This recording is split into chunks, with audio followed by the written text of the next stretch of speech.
LA에 이제 순회 강연을 한 적이 있어요. 근데 저 책 CD 파는 거를 내가 얘기를 했거든요. 어려운 아프리카의 잠비아 애들 돕겠다고. 근데 한 16만 달러를 판매를 했어요. 그래갖고 이제 계속 달러를 내 통장으로 들여왔죠. 근데 세무서에서 연락이 왔어요. 이렇게 달러가 많이 들어왔는데 왜 외환 신고를 하지 않았느냐고. 외환관리법에 걸렸다는 거예요. 이게 정말 창피당하거든요. 프로는 주지만은 검사 앞에 가갖고 반성문 쓰고 막 이래야 되거든요. 그래서 내가 세무서한테 얘기했어요. 나 그거 미국에 가갖고 아프리카 잠비아 사람들 돕는다고 내 책 CD 팔아갖고 온 거다. 부당한 거 아니다. 그러면 증명을 해보라는 거예요. 잠비아에 보낸 영수증을 갖고 오라는 거예요. 근데 내가 영수증을 다 모아보니까 16만 5천 달러를 보냈더라고. 그래서 16만 5천 달러를 신고를 딱 하고 나니까 세무서에서 이런 거 처음 봤대. 온 거 그대로 나가고 더 보채서. 왜냐면 신부님 용돈 하라고 준 돈도 한 5천 달러가 있어갖고 그것까지 다 보냈죠. 그러니까 이제는 어디에서 뭐를 하든 마음이 편안한 거예요. 불혹, 의심이 없는 나이, 의구심이 없는 나이를 불혹이라고 그래요. 제가 40에 또 참 받은 선물 중에 하나는, 난 정말로 우리 직원이 40명인데 사무실 올라가면 사무실 직원도 너무 이쁘고, 주방 가면 주방 직원도 너무 이쁘고, 농장 가면 농장 직원도 너무 이쁘고, 청국팀에 가면 청국팀도 너무너무 이뻐. 40명이 다 이뻐요. 딱 생태마을에 올라가면 기분이 너무너무 좋아요. 근데 문제는 미워하는 인간은 하나도 없는데 마음에 안 드는 인간은 너무 많아. 근데 여러분들 주위에 모든 사람들이 여러분들 마음에 들어야 돼요? 그건 불가능해요. 어떻게 모든 사람이 나하고 마음에 들어? 그런 일은 없어요.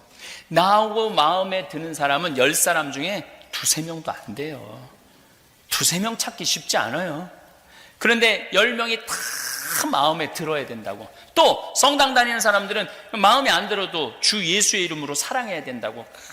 힘들게 주 예수 이름으로 사랑해야 된다. 주 예수 이름으로 사랑해야. 막 고통을 끌어안고 사는 사람들 참 많아요.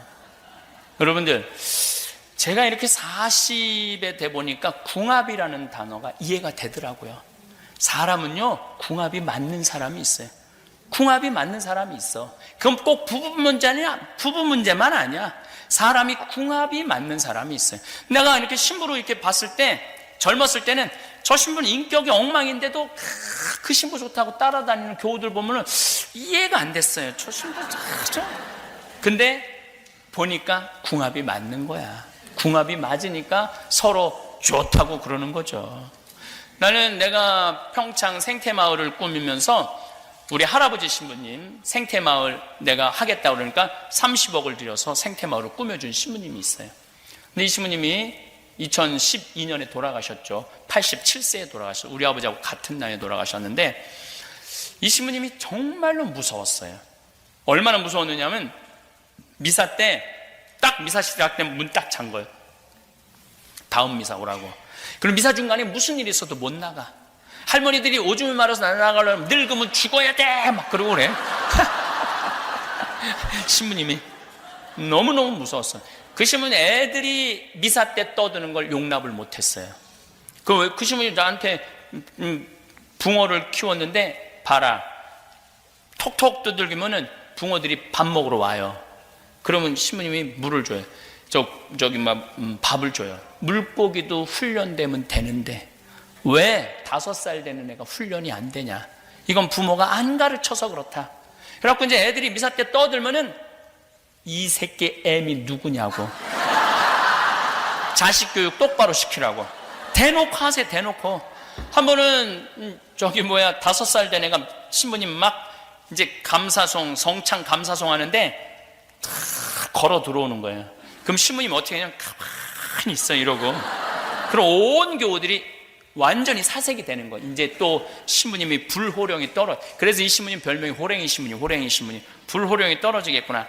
탁 제대 거의 중간까지 왔는데 신부님이 딱 멈추더니 이 새끼 애미 누구냐고 나오라고. 근데 그 뒤에 유아실이 있었는데 그 엄마가 끝까지 나오지 않았어요.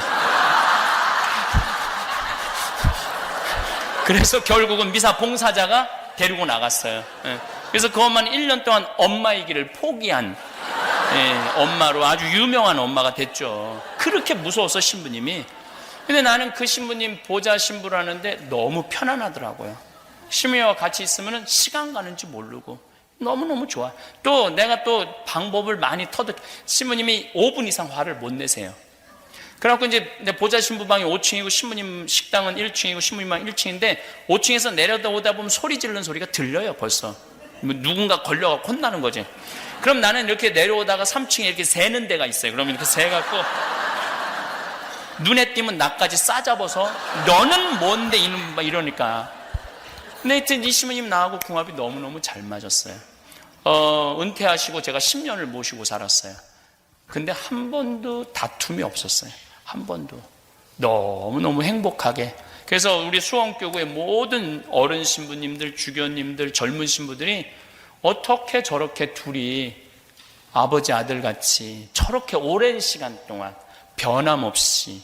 근데 신부님이 이제 2012년 2월 2일 날 입원하셔서 5월 17일 날 돌아가셨는데, 입원하셔갖고 목에 구멍을 뚫으셨어요. 그래서 내가 목에 구멍 뚫지 말라는 거예요. 너무너무 힘들어하는 거예요. 목에 뭐가 걸리면은. 근데 이제 돌아가실 만하면은 살아나고, 돌아가실 만하면 살아. 나는 강의는 너무너무 사순 특강 다니고 너무너무 바쁜데. 그래서 이제 뭐 주일날 저녁인지 월요일날 저녁인지 돌아가시기 한 3일 전에 돌아가신다고 그랬고 주교님들 다 오고 교구청 다 오고 신부들 다 와서 인사를 하는데 안 돌아가시는 거예요. 밤 12시가 됐는데. 근데 다 간다면서 나보러 한다는 소리가 네가 지켜. 난 내일 강의 있는데. 자기네들은 10분 정도만 되면 집에 가는데 난 3시간 운전하고 평창 들어가야 되는데 새벽 3시까지 기다리는데도 안 돌아가시더라고요. 그래서 내 신부님 내가 오늘 강의가 있어서 갔다 올 테니까 그 전에 돌아가시면 안 된다고. 그래갖고 이틀을 이제 강의를 하는데 너무너무 느낌이 이상한 거예요. 그래서 오늘은 안 되겠다. 그래서 보좌 신부한테 네가 다 해라 프로그램. 그리고 이제 수원으로 왔죠. 와갖고 이틀 동안 혼수 상태에 계셨는데 제가 지인들도 다 오라고 그랬어요. 벌써 다 20명 정도 와 있더라고요. 신부님 귀에다 대고 이렇게 얘기했어요. 신부님 이제 가셔라. 이제 가셔야지 신부님도 편안하고 나도 편안하고 옆에 있는 사람들도 편안하고 그러지 않느냐. 그렇게 이제 혼수 상태에 계신 신부님 귀에 그렇게 속삭였는데 신부님 눈을 딱 뜨는 거예요. 내가 죽으라고 그랬는데 눈을 딱 뜬 거야. 얼마나 놀랬는지. 그 교우들이 그러는 거야. 저거 보라고. 저 수많은 신부들이 와서 신부님 눈 한번 뜨라고 그래도 눈 안 뜨더니 저 사랑하는 신부가 오니까 눈 뜨는 거 보라고. 그래서 내가 신부님한테 말씀드렸어요. 신부님 평생 저 바람막이 대주시고 제 아버지같이 이렇게 돌봐주셔서 너무너무 감사하다고. 이제 하느님 품으로 가실 때 됐다고. 이제 여기 다 눈 마주치고 다 바라고. 평생 신부님 따라다니던 지인들 아니냐고 다 눈을 마주치시더라고. 내가 손을 꼭 잡고 신부님 이제 편안하게 가시라고. 근데 딱 눈을 감으시는 거예요. 그러니까 마지막까지 내 품에서 돌아가신 거예요. 궁합이 기가 막히게 맞은 사이죠. 그렇게 궁합 맞기가 쉽지가 않거든요. 그러니까 인생에 많은 사람들이 그렇게 궁합에 맞는 게 아니에요. 그러니까 여러분들 굳이 궁합 안 맞는 사람 주 예수의 이름으로 사랑한다고 들이대지 마세요. 안 맞으면 안 맞는 거야. 주 예수님 이름까지 들먹일 필요 없어.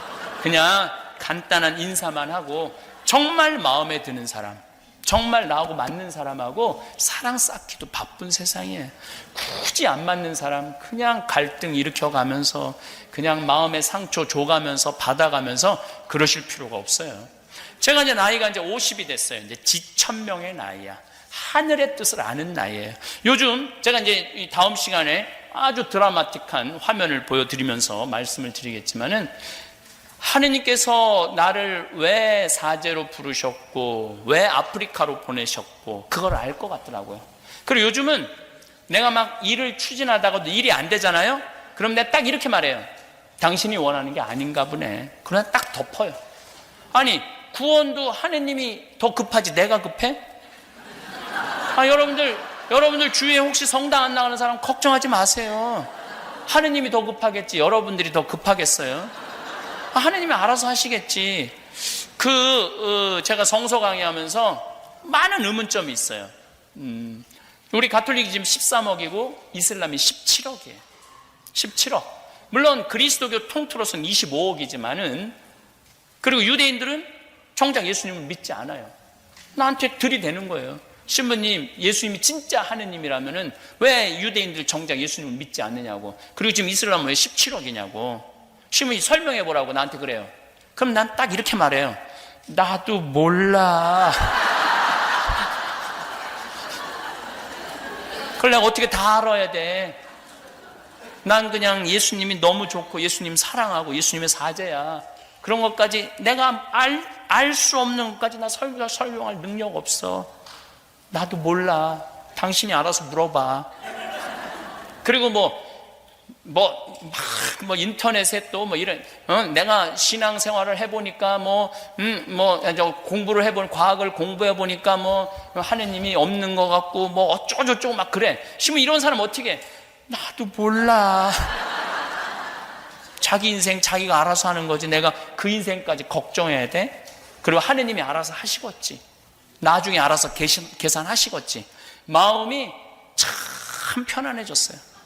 한 번은 내가 간호대학 짓는다고 나는 2억을 내놓을 테니까 1,000만 원씩 30명만 나한테 좀 보내달라고 내가 한국에서 평화방송에 강의를 했어요. 2월 달에 강의했는데 4월 마지막 주에 우리 국장한테 물어봤어요. 돈 얼마 들어왔냐? 근데 2억 8천이 들어왔다는 거예요. 2억 8천. 그냥 난 모금을 안 다녀요, 나는. 하느님이 필요하면 보내주겠지. 안 보내면 나도 안 할 건데. 급한 건 하느님이지 내가 급한 게 아니거든. 그 2억 8천이 2달 만에 2억 8천 들으면 대단한 일이잖아요. 근데 나는 기도를 어떻게 했느냐면은, 하느님, 왜 2천만 원이 비냐고. 아니, 내가 2억 내놨으면 당신 3억 내놔야 될 거 아니냐고. 왜 2천만 원이 비느냐고. 오후 3시에 그렇게 기도하고 4시 강의에 교우들한테 얘기를 했어요. 나 오늘 이렇게 기도했다. 근데 저녁 8시에 할머니 한 분이 전화를 했어. 그것도 개신교 다니는 할머니가. 개신교 다니는 할머니가 전화를 했는데, 신부님, 기도 중에 하나님께서 황창현 신부님 돈 필요하다고 2천만 원 보내라고 그래서 보냈다는 거예요. 이게 웃을 일이 아니라 무서운 일이에요. 얼마나 내가 무서웠는지 몰라요. 내가 반장난식으로 하느님 왜 2천만 원이 비느냐고 그랬는데, 그날 저녁에 2천만 원을 보내준 거예요. 얼마나. 그래서 하느님의 섭리라는 게 우리가 믿어야 돼. 저는 잠비아 일을 하면서도 막히는 일들이 너무 많아요. 근데 내가 하느님한테 이렇게 기도해. 나는 심부름은 내가 정말로 열심히 할 자신이 있다. 내 목숨을 걸어서도 할 수 있다. 그렇지만 안 되는 부분은 당신이 알아서 해라. 내가 안 되는 부분은 당신이 알아서 해야지. 내가 그것까지 억지로 하냐. 그러니까 순리에 따르게 되더라고요. 억지로 하는 게 하나도 없어. 그래서 귀양 막 말라온 김에 한마디 하면, 내가 여주에 16만 평 제2생, 저기 그걸 써놨더라고. 그 제2생태마을 저 기금 아니에요. 저거 팔아갖고 잠비아로 나가지. 수원교구 돈 많은데 뭐하러 힘들게 청국장 팔아갖고 수원교구에 내려놔. 아프리카에 내려놔야지. 제2생태마을을 내가 허가를 다 받아놨어. 불가능한 허가를. 근데 딱 교구청에서 연락이 와서 손 띄라고. 근데 내가 어떻게 말했느냐면, 띄겠다고.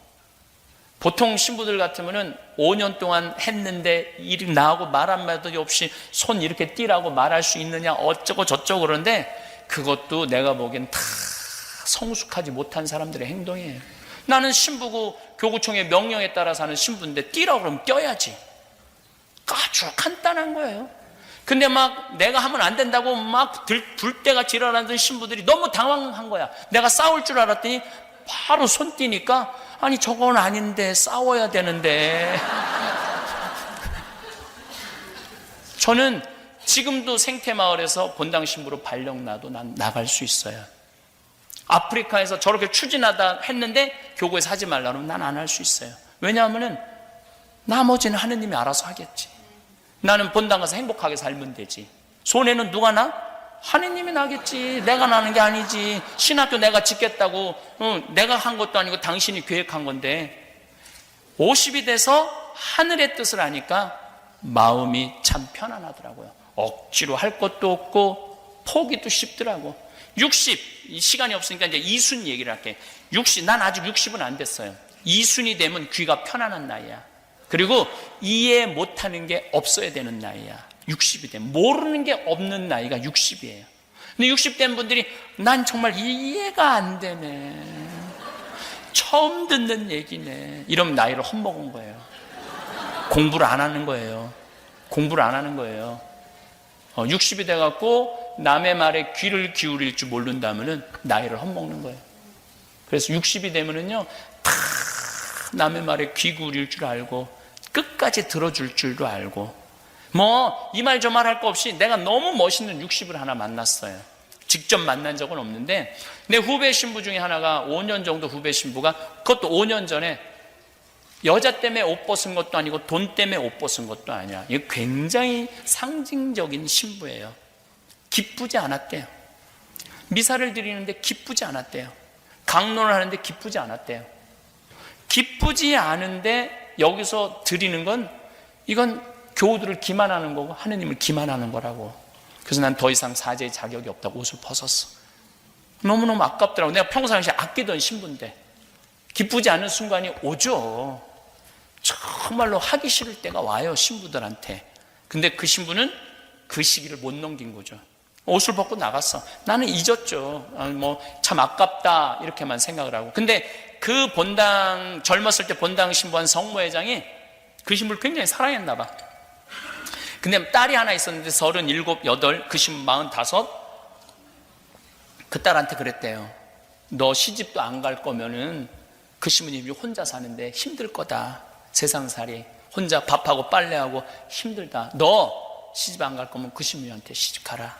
그래서 어려운 신부님 하나 정말 의지가지 좀 도와드려라. 어떻게 생각하냐? 뭐 나 그 신부님하고 결혼하는 거 그렇게 나쁘진 않아. 뭐 엄마가 허락한다면, 아빠가 허락한다면. 남편을 또 설득을 한 거야. 남편을 설득해갖고, 여보 당신 그 본당 신부님 있을 때 저런 사이 하나 봤으면 좋겠다고 안 그랬어?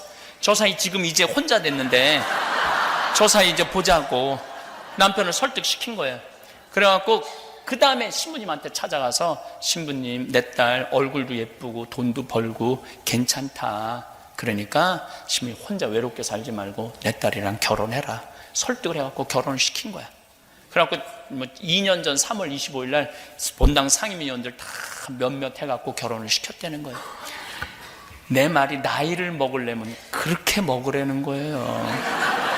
신부님이 어떤 여자하고 바람났다고 뒤에서 뒷담화하고 욕하고 그러지 말고, 신부님 그렇게 중간에 사제가 나가면 얼마나 힘들겠어. 사제로 편안하게 살다가 그러면은 돈 모아갖고 가서 신부님 용돈 좀 하라고 그러고 그래야지. 내가 한국이나 미국에 있는 교회를 보면은 계속 욕하고 세상에 그럴 줄 몰랐다고. 그래요, 세상은. 왜 그럴 줄 몰라? 사람은 실수할 수도 있고 잘못할 수도 있고 무너질 수도 있는 거죠.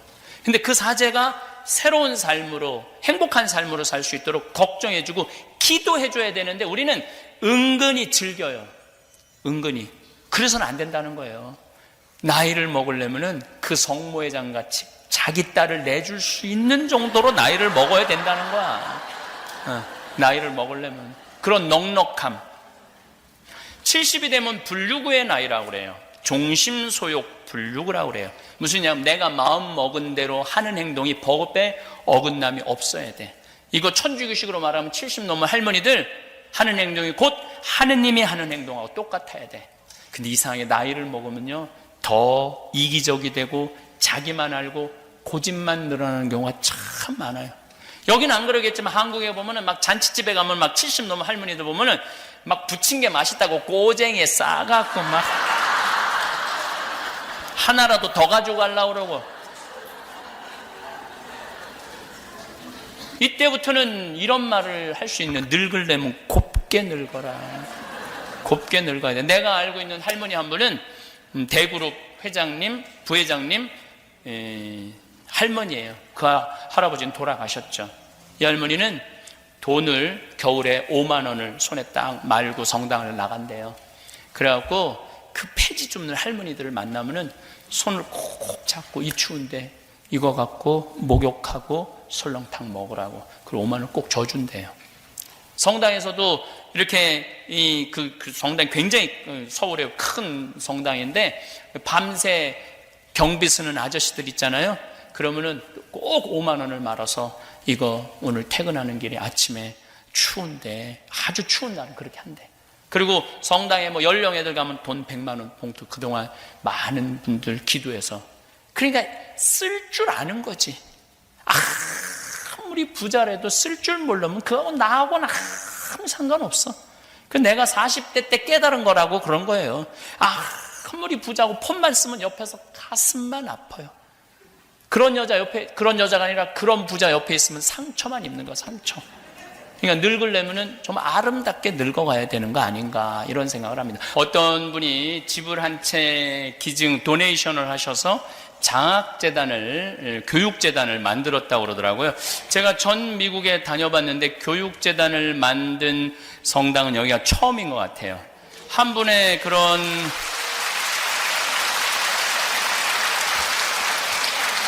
그런 도네이션이 내가 보니까 기적의 시작인 것 같아요.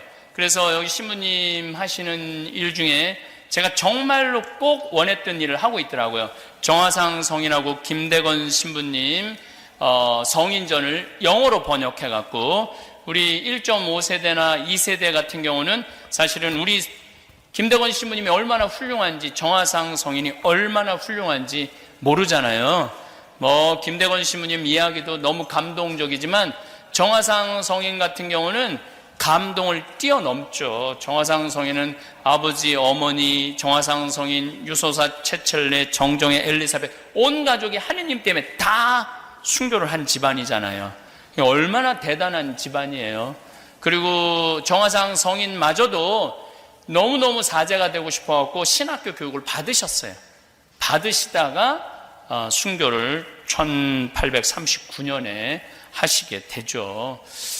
그래서 이 정화상 성인의 재상서라는 거를 재상한테 올리는 글이라는 글을 쓸 때 그 기가 막힌 내용이 나와요. 우리가 뭘 잘못했다고 이렇게 박해를 심하게 하느냐라는 유명한 책을 쓰시죠. 여기가 정화상 바오로 성당이라고 그러잖아요. 그래서 그런 아름다운 어쨌든 재단이 생겼고 앞으로 그 재단을 통해서 많은 일을 할 수 있을 것 같아요.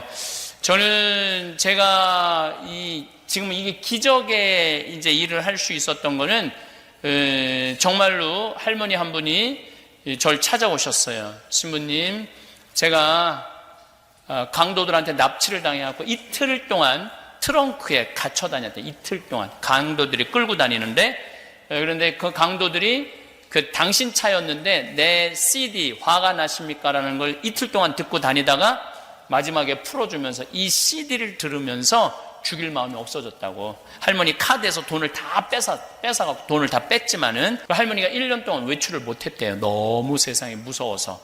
그러고 난 다음에 할아버지가, 이제 그 할아버지도 돌아가셨는데 할아버지가 당신은 신부님 때문에 사는 거라고.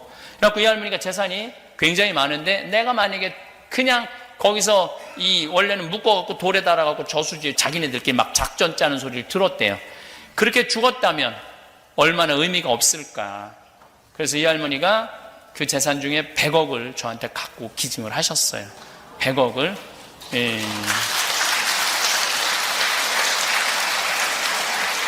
그리고 1년 후에 100억을 더 갖고 오셨어요. 1년 후에 100억을. 근데 그 할머니는 평생 1000억 정도 재산이 있었는데 빚으로 700억 정도를 날렸대요. 하나도 안 행복했대, 날리는 동안은. 근데 이 신부님한테 이렇게 갖다 주고 이렇게 일이 되는 걸 보면서 너무너무 행복하대, 지금 사는 게. 그래서 80 넘어서 행복하기 시작했대. 이제 84살이거든요. 80 넘. 그러니까 내 걸 내놓으면서 행복하게. 이제 뭐 와서 재판 걸 사람도 없잖아. 다 내놨으니까. 그래서 이제 조금 남았어요. 신부님, 저 이제 여기 조금 저기 이제 조금 이제 다 이제 없어지고 이제 조금 100억밖에 안 남았어요. 그러더라고요. 어쨌든 그 할머니가 땅을 팔아서 돈이 이제 제 통장에 들어와 있는데 그걸 기증하면서 이 아프리카 일이 훨씬 커졌죠. 생각보다 훨씬 커지고 신학교까지 짓게 되는 과정을 이제 받게 되는 거죠. 그래서 제가 얘기하잖아요. 내 계획이 아니라고. 이건 하느님의 계획이지 나는 전혀 이런 거 할 생각이 전혀 없었어요. 그냥 농장이나 좀 도와주고 이러려고 그랬는데 이게 정말 대단한 일이 됐잖아요.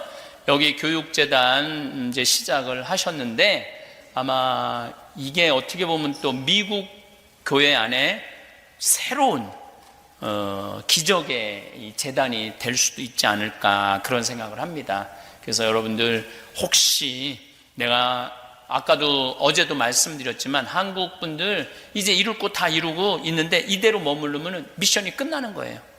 그래서 더 높은 미션을 가지시고 이 재단을 통해서 여기 미국에서 공부하고 있는 많은 학생들한테 장학금도 주고 어려운 사람들 똑똑한 아이들 골라내갖고 그 아이들 또 키우면은 나중에 그게 다 교회의 재산이 되고 한민족의 재산이 되는 것 같아요. 이 인생의 어느 시점에서 우리는 문득 깨닫게 됩니다. 지금까지 열심히 쌓아온 것들이 진정으로 소중한 것인지, 그리고 앞으로 어떻게 살아가야 할지에 대해 말입니다. 마치 오랜 여행 끝에 잠시 걸음을 멈추고 지나온 길을 돌아보는 것처럼 우리는 삶의 본질적인 의미를 찾아 나서게 됩니다. 이런 성찰의 시간은 결코 늦은 것이 아닙니다. 오히려 삶의 경험이 쌓이고 지혜가 깊어져야만 가능한 귀중한 순간입니다. 젊은 시절에는 앞만 보고 달려가느라 놓쳤던 것들이 이제야 선명하게 보이기 시작합니다. 성공과 실패, 만남과 이별, 기쁨과 슬픔을 모두 경험한 지금에서야 비로소 무엇이 진정으로 중요한지를 깨달을 수 있게 되는 것입니다. 삶을 살아가면서 우리는 끊임없이 선택의 갈림길에서 서게 됩니다. 어떤 길을 택해야 할지, 무엇을 붙잡고 무엇을 놓아야 할지, 누구와 함께 걸어가야 할지에 대한 답을 찾아야 합니다. 이런 선택들이 모여 우리의 인생을 만들어가는 것입니다. 어린 시절 할머니는 늘 마당 한켠에 작은 채소밭을 가꾸셨습니다. 그리고 수확할 때가 되면 이웃들과 나누어 먹곤 하셨죠.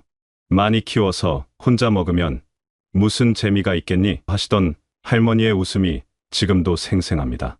그때는 몰랐지만 할머니는 나눔의 진정한 의미를 몸소 보여주고 계셨던 것입니다. 할머니의 채소밭은 결코 크지 않았습니다. 하지만 그 작은 공간에서 나온 상추, 고추, 토마토는 온 동네를 배불리 먹일 만큼 풍성했습니다. 할머니는 수확한 채소를 작은 바구니에 담아 이웃집을 돌아다니며 나누어 주셨습니다. 어떤 집에서는 감사하다며 다른 반찬을 싸주기도 했고, 어떤 집에서는 그저 고맙다는 인사만 하기도 했습니다. 하지만 할머니의 표정은 언제나 똑같이 밝았습니다.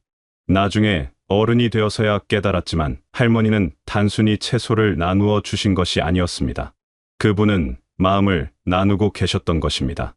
정성스럽게 기른 채소를 통해 이웃에 대한 사랑과 관심을 전달하고 계셨던 것이죠. 그래서 할머니가 주신 채소는 유독 맛있었고 받는 사람들도 단순히 음식을 받는 것 이상의 기쁨을 느꼈던 것입니다. 진정한 나눔은 계산된 것이 아닙니다. 받을 것을 기대하지도 않고 보상을 요구하지도 않습니다. 그저 마음에서 우러나는 자연스러운 행위일 뿐입니다.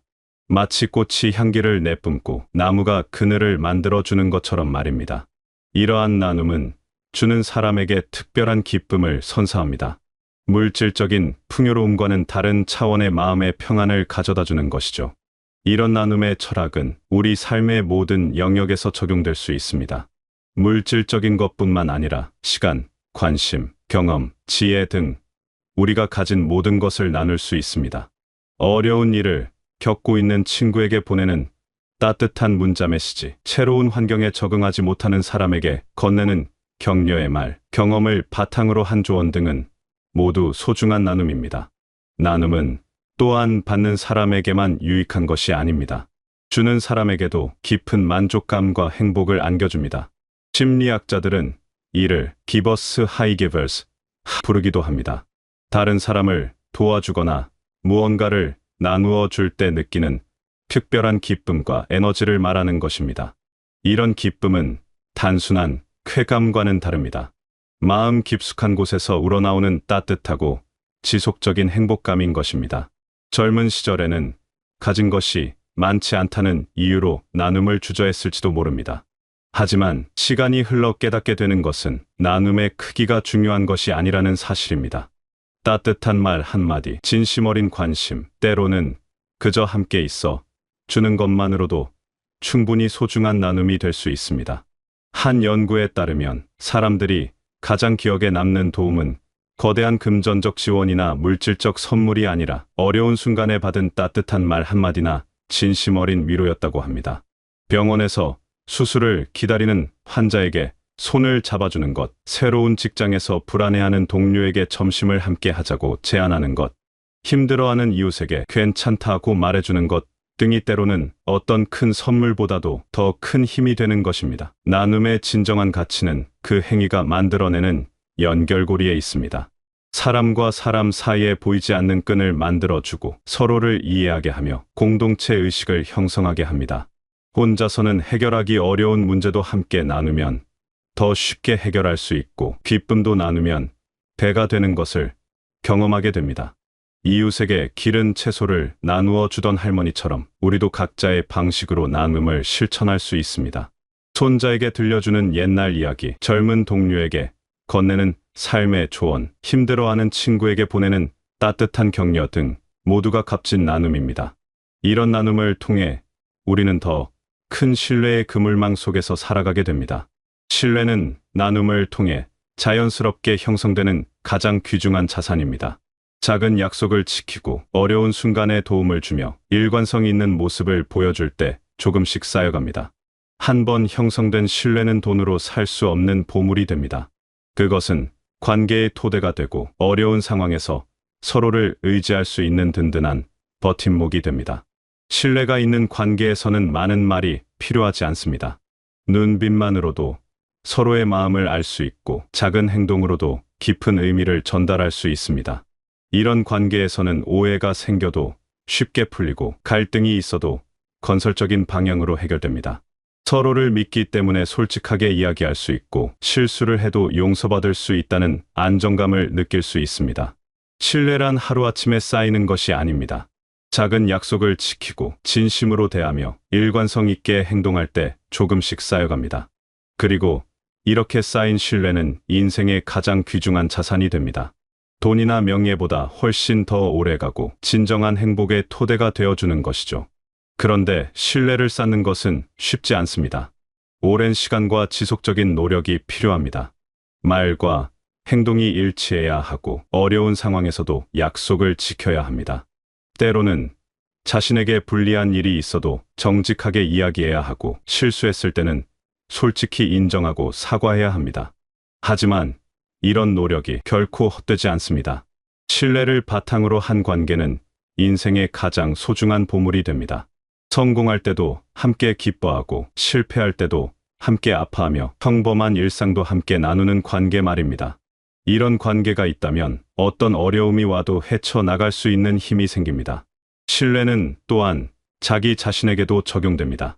자신과의 약속을 지키고 자신의 가치관에 따라 살아가며 자신을 속이지 않는 것입니다. 이런 자기 신뢰가 있어야 다른 사람도 진정으로 신뢰할 수 있고 다른 사람들도 우리를 신뢰할 수 있게 됩니다. 사람들과의 관계에서도 나이가 들수록 깨닫게 되는 지혜가 있습니다.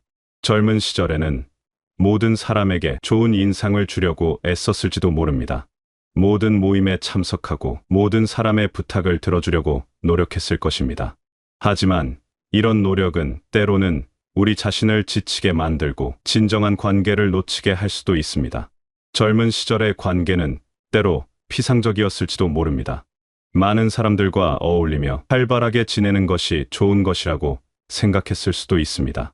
파티에 참석하고 모든 연락에 응답하며 소위 말하는 인기 있는 사람이 되려고 노력했을 것입니다. 하지만 이런 관계들이 정말로 우리에게 깊은 만족을 주었는지 돌이켜보면 의문이 들 때가 있습니다.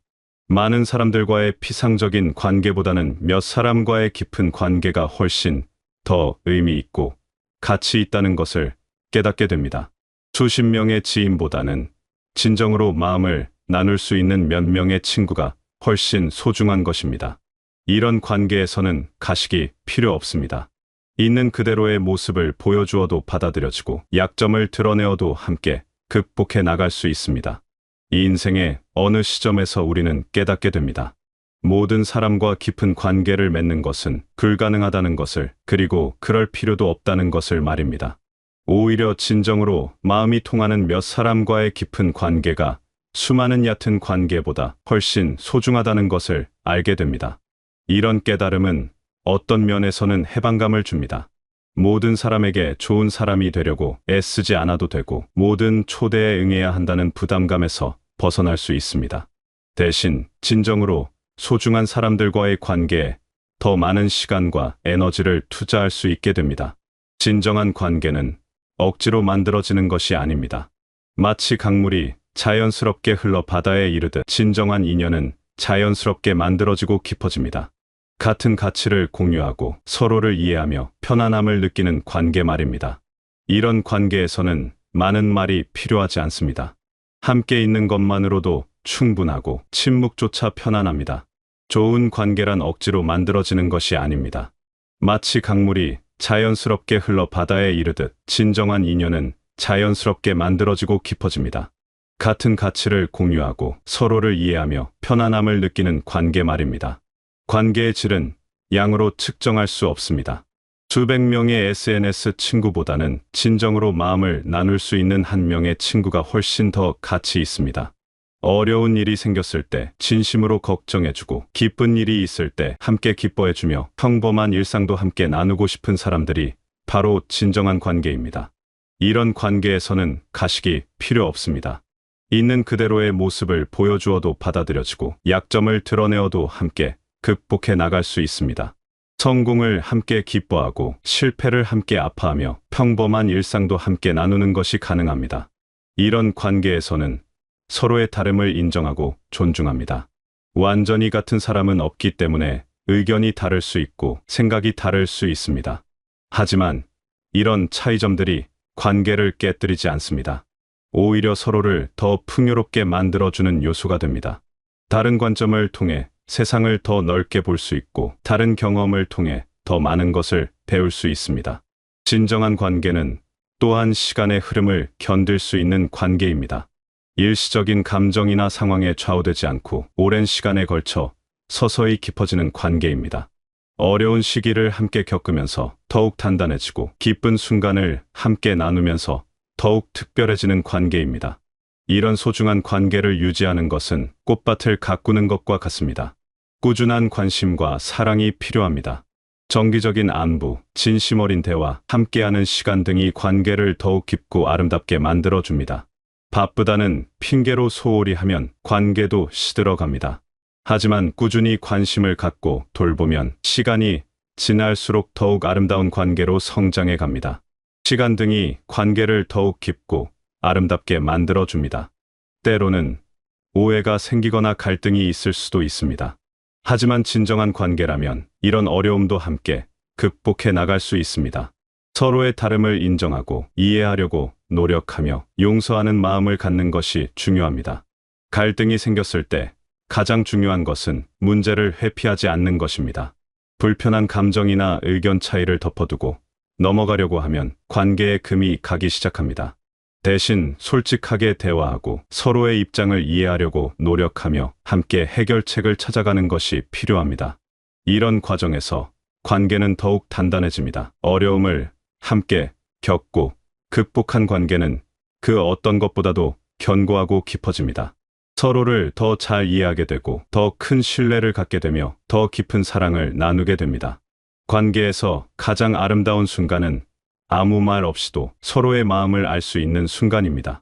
긴 설명이나 변명이 필요 없이 눈빛만으로도 위로가 되고 작은 몸짓만으로도 사랑이 전해지는 순간입니다. 이런 순간들이 쌓여 진정한 관계의 깊이를 만들어 갑니다. 이 인생을 살아가면서 우리는 많은 것을 붙잡고 살아갑니다. 성공에 대한 욕심, 인정받고 싶은 마음, 모든 것을 통제하고 싶은 욕구 등이 그것입니다. 하지만 나이가 들어가면서 서서히 깨닫게 되는 것은 모든 것을 내 뜻대로 할 수는 없다는 사실입니다. 젊은 시절에는 모든 것을 계획하고 예측할 수 있다고 생각했을지도 모릅니다. 열심히 노력하면 원하는 결과를 얻을 수 있고 충분히 준비하면 실패하지 않을 수 있다고 믿었을 것입니다. 하지만 살아가면서 우리는 예상치 못한 상황들을 많이 경험하게 됩니다. 아무리 계획을 세워도 뜻대로 되지 않는 일들, 최선을 다해도 원하는 결과를 얻지 못하는 상황들을 겪게 됩니다. 이런 경험들은 처음에는 좌절감을 안겨줄 수 있습니다. 내가 부족해서, 내가 준비를 덜해서, 내가 노력을 덜해서 그런 것이라고 자책할 수도 있습니다. 하지만 시간이 지나면서 깨닫게 되는 것은 인생에는 우리가 통제할 수 있는 부분과 통제할 수 없는 부분이 있다는 것입니다. 자연을 보면 이런 순리를 쉽게 이해할 수 있습니다. 봄이 오면 꽃이 피고, 여름이 되면 무성해지며, 가을이 되면 열매를 맺고, 겨울이 되면 잠들어 갑니다. 이 모든 과정에서 자연은 억지로 무언가를 만들어내려고 하지 않습니다. 그저 순리에 따라 자연스럽게 흘러갈 뿐입니다. 나무는 빨리 자라려고 억지로 애쓰지 않습니다. 햇빛과 물, 그리고 시간이 주어지면 자연스럽게 성장합니다. 꽃은 더 아름답게 피려고 무리하지 않습니다. 제때가 되면 자연스럽게 아름다운 꽃을 피워냅니다. 이런 자연의 모습에서 우리는 큰 지혜를 얻을 수 있습니다. 우리의 삶도 마찬가지입니다. 모든 것을 계획하고 통제하려고 애쓰기보다는 때로는 흐름에 맡기고 순리에 따르는 지혜가 필요합니다.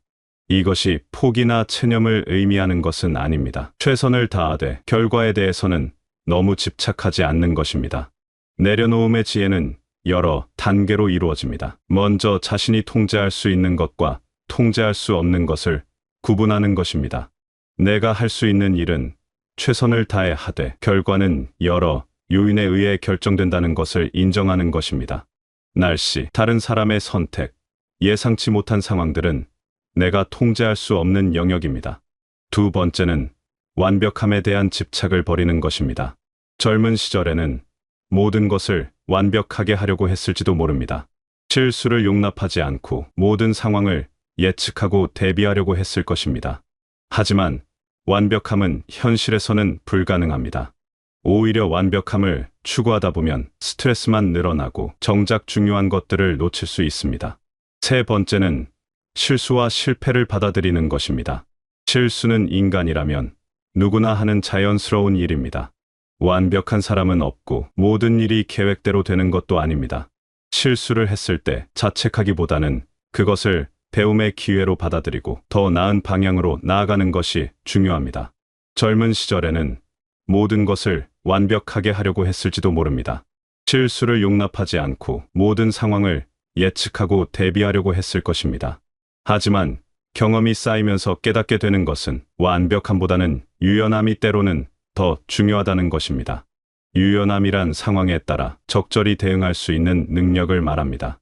계획이 틀어졌을 때 새로운 방향을 찾을 수 있고 예상치 못한 상황이 생겼을 때 당황하지 않고 대처할 수 있는 능력입니다. 이런 유연함은 삶을 훨씬 더 풍요롭고 흥미롭게 만들어줍니다. 내려놓음이라는 것은 무기력해지는 것이 아닙니다. 오히려 진정한 자유를 얻는 과정입니다. 남들의 시선에 얽매이지 않고 과거의 후회나 미래의 걱정에 사로잡히지 않으며 현재의 순간을 온전히 누리는 것입니다. 현재에 집중한다는 것은 지금 이 순간의 소중함을 깨닫는 것입니다. 과거는 이미 지나갔고 미래는 아직 오지 않았습니다. 우리가 실제로 살아가는 것은 바로 지금 이 순간입니다. 이 순간의 아름다움과 의미를 놓치지 않고 온전히 경험하는 것이야말로 진정한 삶의 지혜입니다. 이런 내려놓음의 지혜는 마음의 평화를 가져다 줍니다. 끊임없는 경쟁과 비교에서 벗어나 자신만의 속도로 살아갈 수 있게 됩니다. 다른 사람의 성공을 질투하기보다는 축하해 줄 수 있고 자신의 실패를 자책하기보다는 배움의 기회로 받아들일 수 있습니다.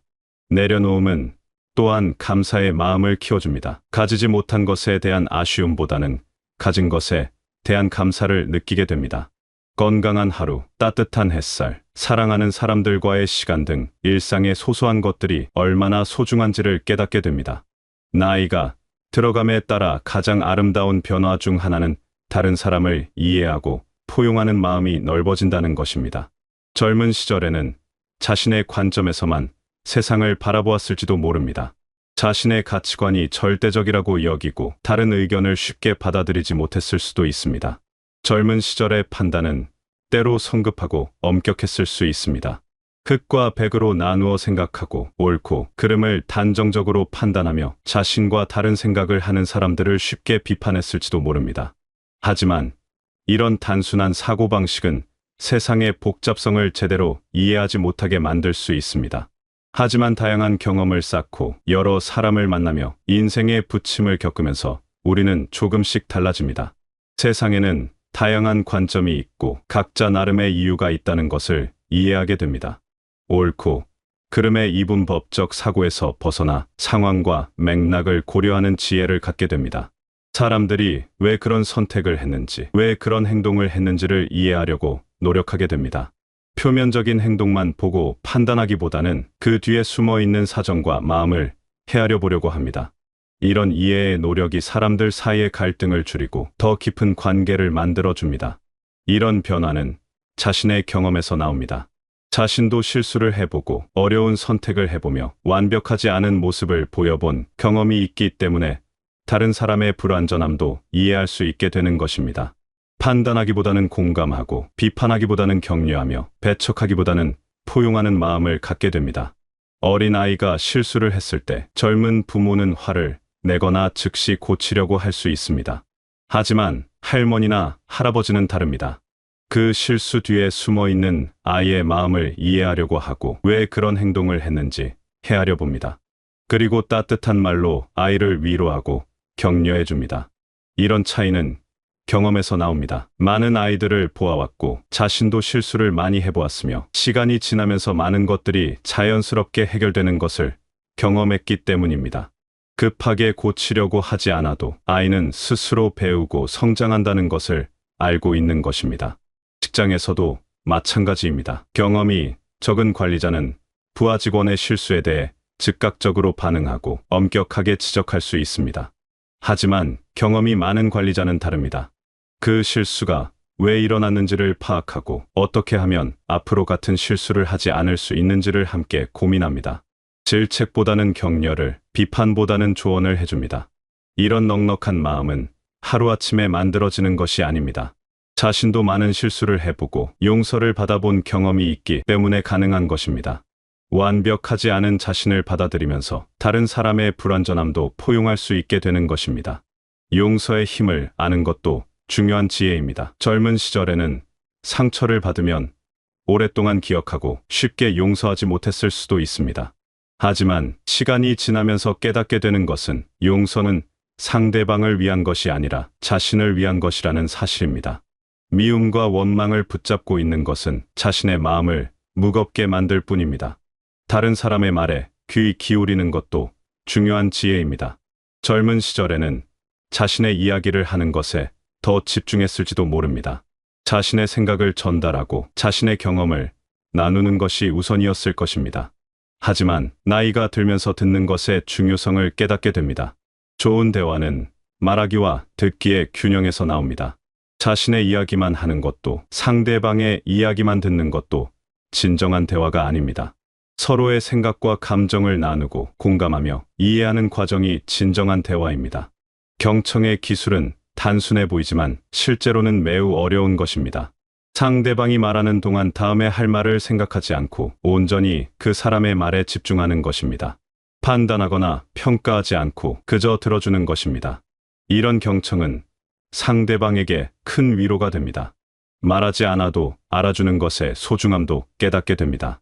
때로는 긴 설명보다도 조용히 곁에 있어 주는 것이 더 큰 위로가 될 수 있습니다.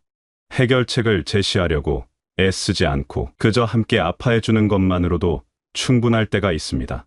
진정한 대화는 말하는 것과 듣는 것의 조화입니다. 상대방의 말을 주의 깊게 들어주고 그들의 감정을 공감해주며 필요할 때 적절한 조언을 해주는 것입니다.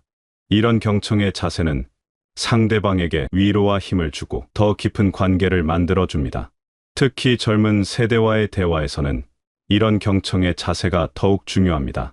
그들의 방식을 이해하려고 노력하고 그들의 고민을 진지하게 들어주며 섣부른 판단보다는 공감을 먼저 해주는 것이 필요합니다. 세대 간의 차이를 인정하면서도 인간으로서의 공통된 부분을 찾아가는 지혜가 필요합니다. 곱게 늙어간다는 것은 단순히 외모를 가꾸는 것이 아닙니다. 진정한 아름다움은 내면에서 우러나오는 것입니다. 지혜가 쌓이고 사랑이 깊어질 때 그 사람은 자연스럽게 아름다워집니다. 지혜란 많은 것을 아는 것이 아니라 무엇이 중요한지를 아는 것입니다.